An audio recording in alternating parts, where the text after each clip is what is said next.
Hey Jay&Kay fam! So we are back. And we back. Thank you guys for watching our last video, the reaction to us finding out that we're having a baby. This video is basically going to be tips to surviving the first trimester as the one that's pregnant and also as the one that's the father of the child. Jay&Kay. Jay&Kay. 4th year on that. Jay&Kay. Jay&Kay show. What? I'm Kay. I'm Jay. I'm Kay. I'm Jay. I'm Kay.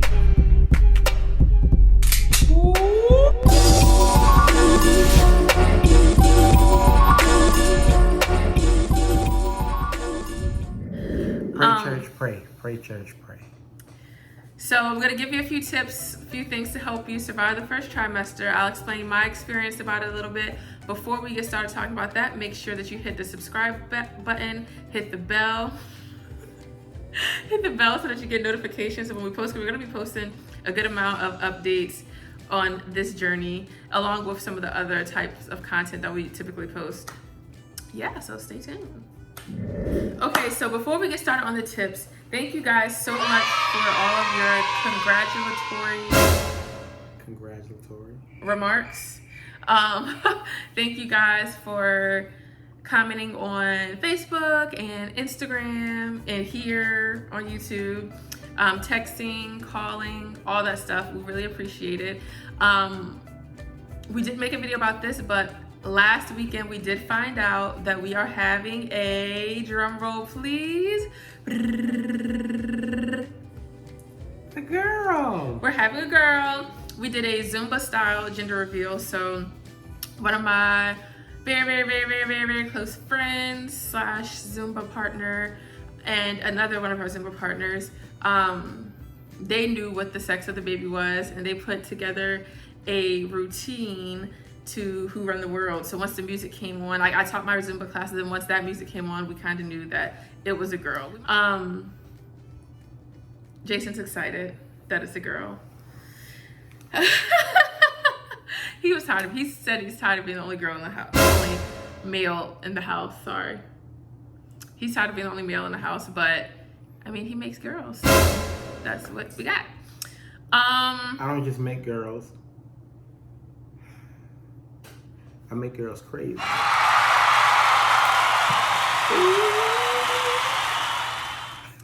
Okay, let's get into those tips. Okay, so when you initially find out that you're pregnant, I mean, you take the test, you find out you're pregnant, woo! We were very excited.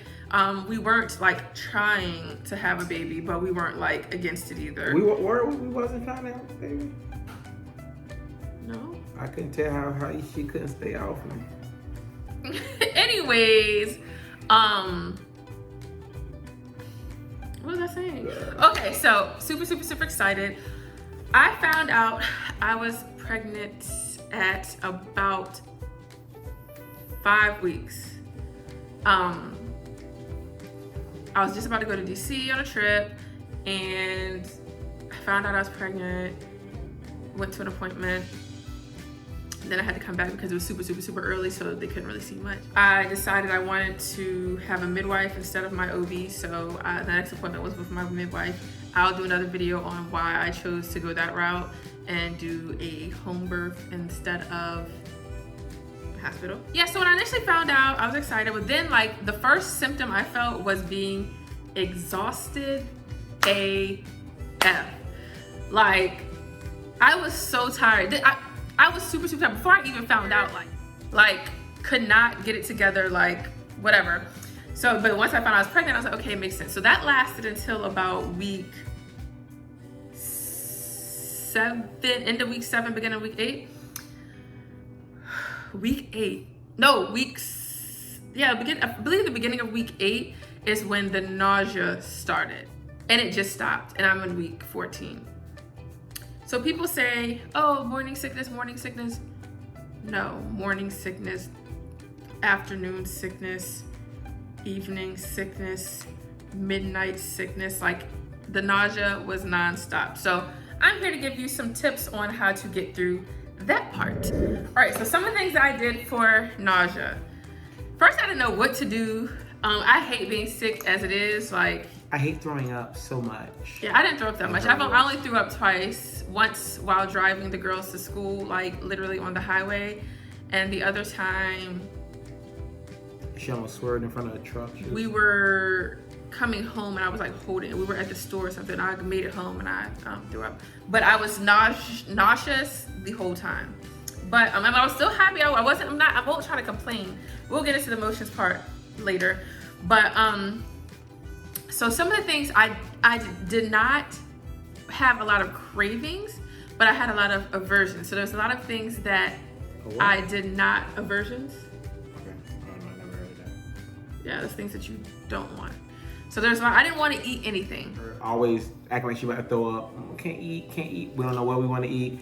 We're vegan, so we only can eat 3 things, and she cut off 2 of them. So now we only can eat 1. Yes, some things that I did do and I could eat. I drank a lot of water. I figured out that the sooner I ate, the less nausea I felt. So when I woke up, I was like, okay, what can I get to eat? Ritz crackers were my go-to. Peaches, grapes, those were go-tos. The big peaches. Yeah. The actual fruit, not the ones in a little cup. Yeah.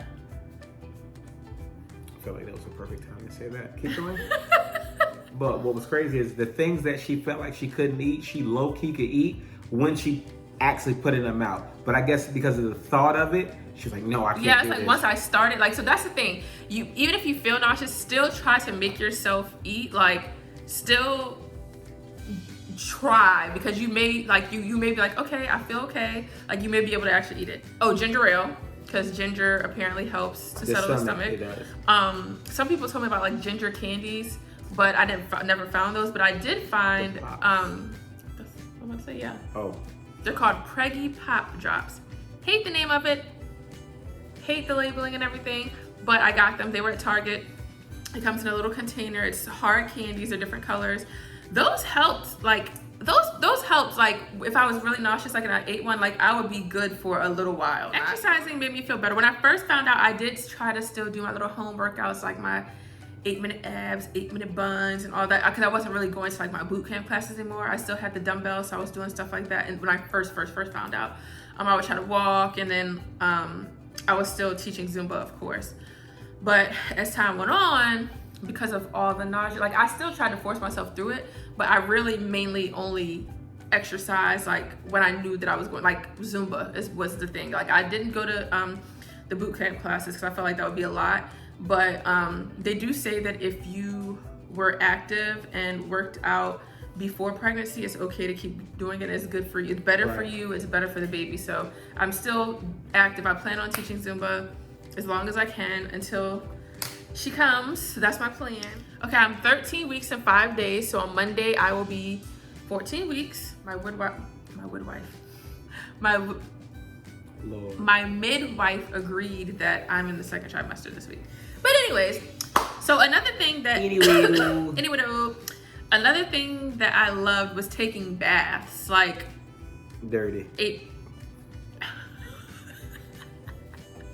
Stop. So you should try that. If you're in the 1st trimester and you feel like exhausted when you get home and you're like, oh, I gotta take a shower, and you're just standing up and like, take a bath. Throw some bath bombs in there, some bath salts, some bubble baths. Come out smelling real good and feeling good. It was very relaxing.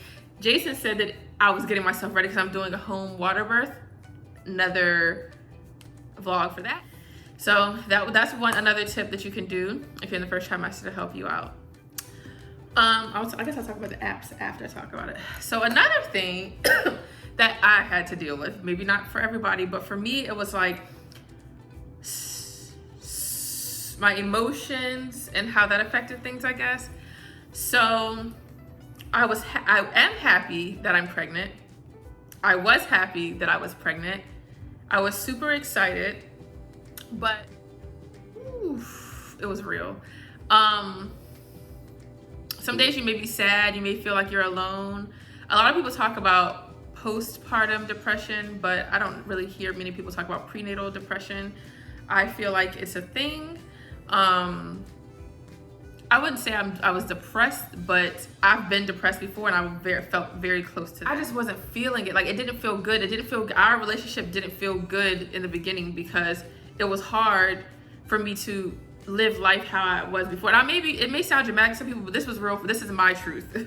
So, if you're one of those people, I would say one thing I probably would have done differently now that I'm thinking about it, like during those the first trimester, first weeks or whatever, maybe like talk to somebody a little more, explain like I'm not trying to be dramatic, just how I feel. Maybe talk to people that have been pregnant, like especially recently, that know how that feels, because now that I've like kind of said some things, some people that recently had kids or that are currently pregnant are like, girl, I understand, I know what you're talking about, yeah, da, da, da. I'm like, dang, I wish I would have had somebody. So if you're somebody that's pregnant right now and you're feeling like you're alone, hit me up, because I'm here to talk. I posted that on my social media because it's real. It was real. And like, pray, talk to somebody you trust, and just remind yourself that in a few weeks it will be over and you will not have those symptoms, hopefully, and you will be able to really enjoy the life that's growing inside of you. So for the guys, the biggest thing, of course, is always sex. Not always. Well, first talk about my emotions and stuff. Oh, that has to do with that. Okay, go ahead. Clearly. So for me, you know, when you're not, like, you go through the depression that they go through. I was. So she was depressed, I was depressed. Like, it was bothering me mentally. I wasn't getting sleep.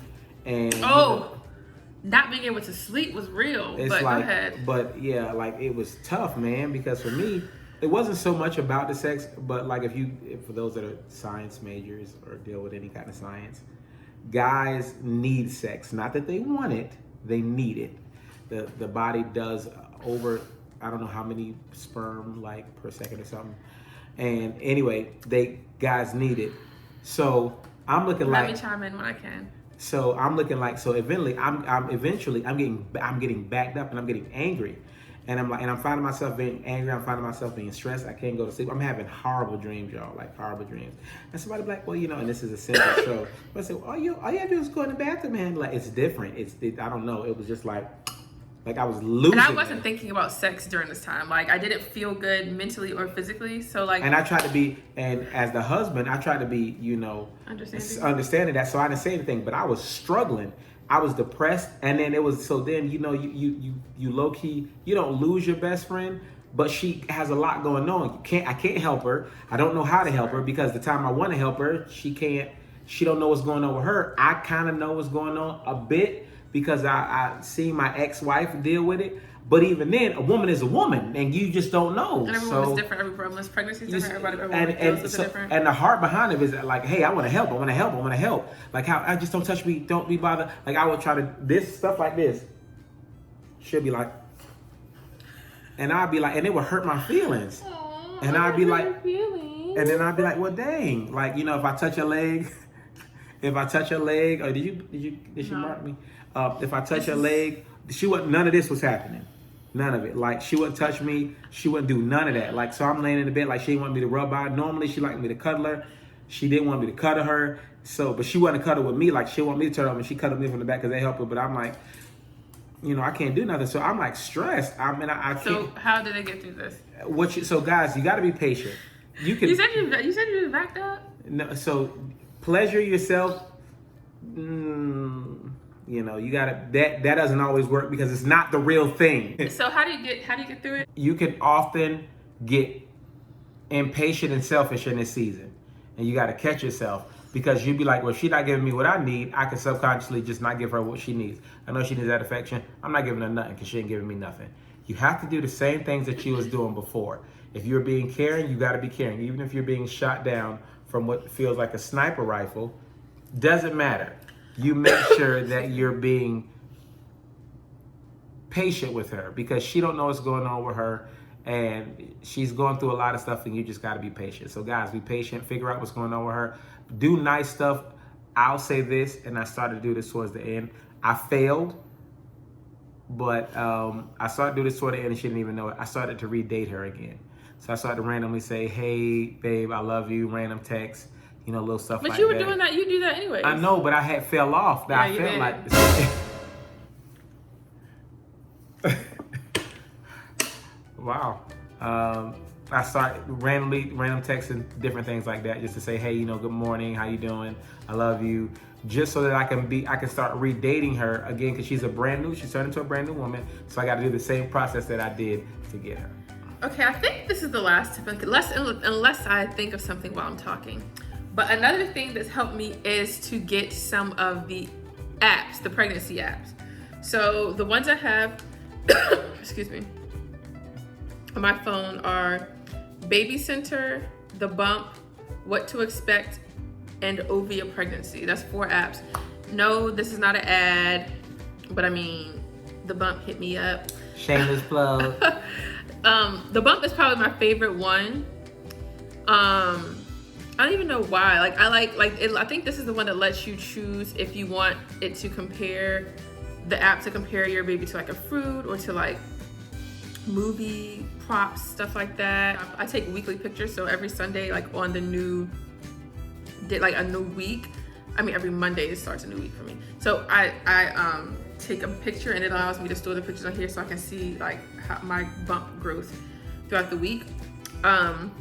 There's also tips on it. It kind of explains how your body changes, how your baby's changing inside of you. Mm-hmm. There's a planner and to-do list on it, so that's something that helps. And then the other one that I really like, excuse me, is What to Expect. And the thing I like the most about the What to Expect one is the community part. So there's like different groups that you can join. You could join like the May 2020 group. You could join people that are in Florida. You can just and browse through different topics of like people ask questions or say something. And people like give advice back. So a lot of the same questions I had about how I was feeling and stuff, I was able to read and see like, okay, it's not just me that's going through this. Like people are relating and stuff. Yeah, but I hope these tips helped you guys. Thank you for sticking with me. If you are pregnant, which if you're watching this video, either you know us, or if you searched it, then you might be pregnant or want to get pregnant, or just left the first trimester yourself. Congratulations! Congrats. But, if you want to see like bump pics, I'll be putting those on Instagram as well, EEI.KEE. But as always, I'm Jay. Thank you so much for tuning in with us today. And Baby K. And Baby K? Baby Cakes. Fire! The Baby Cakes has just been born. We appreciate y'all so much for tuning in. We're going to see y'all a little bit later.